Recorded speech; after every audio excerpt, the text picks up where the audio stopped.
live here at my granny's house, spending time with her. She had to make a run to the store, so I got some relief.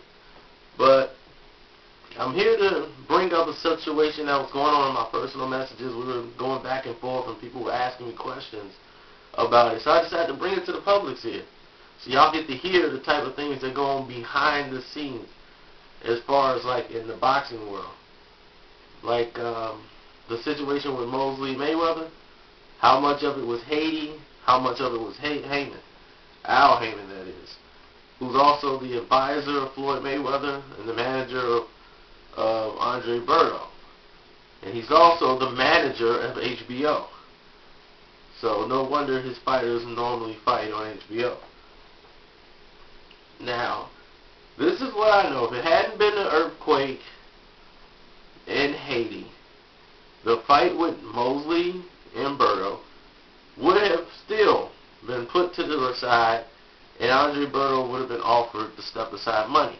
What I've heard is that Al Haymon paid him over $500,000 to step aside so that Shane Mosley can fight Floyd Mayweather.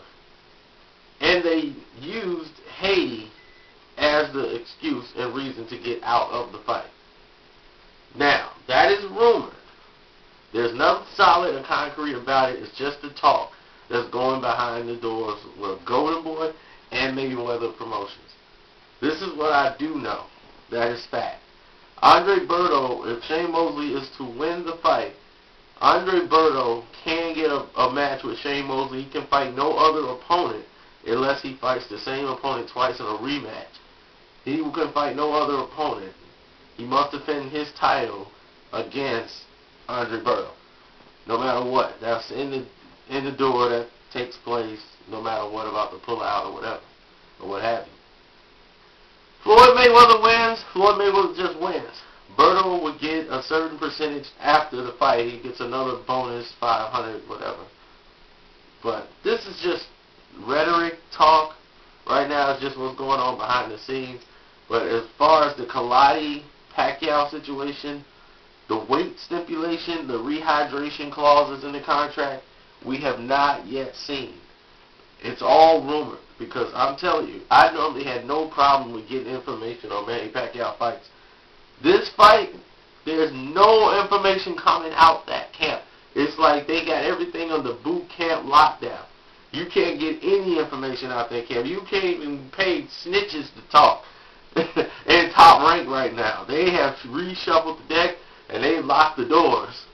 So nobody's really getting any information out of Top Rank. It's being real, kept everything tight, lip sealed. But why? My thing is, why would this be so tight-lipped? If your fighter isn't doing anything and there's no problems with your camp and you have no problem with what he's doing and everything is so legit and open, why is everything like the Pentagon over at Top Rank right now? I don't know. It's just a little fishy to me. But there's a lot of things that go on behind the scenes in boxing that you guys really just don't know. Like the Mayweather fight with De La Hoya was 2 years in the making. And I might run out of time, but I want to elaborate on it some other time. But I will break it down to you and give you details as to how these fights are made. They're made years in advance. So for you to think that just because this guy says he wants to fight him, that the fight is going to happen, it doesn't work that way.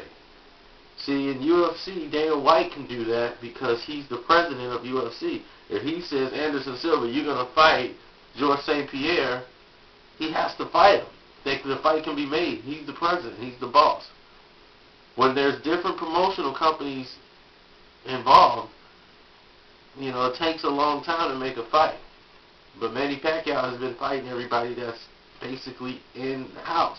And Bob Arum seems to own everybody that's at 147, welterweight. But we'll elaborate on that later when I make another video about it. But as of right now, I just want to let you know about your opinion so you can put in your thoughts. Is it Haiti or is it Haymon? That's all I really want to know. Well, thank you.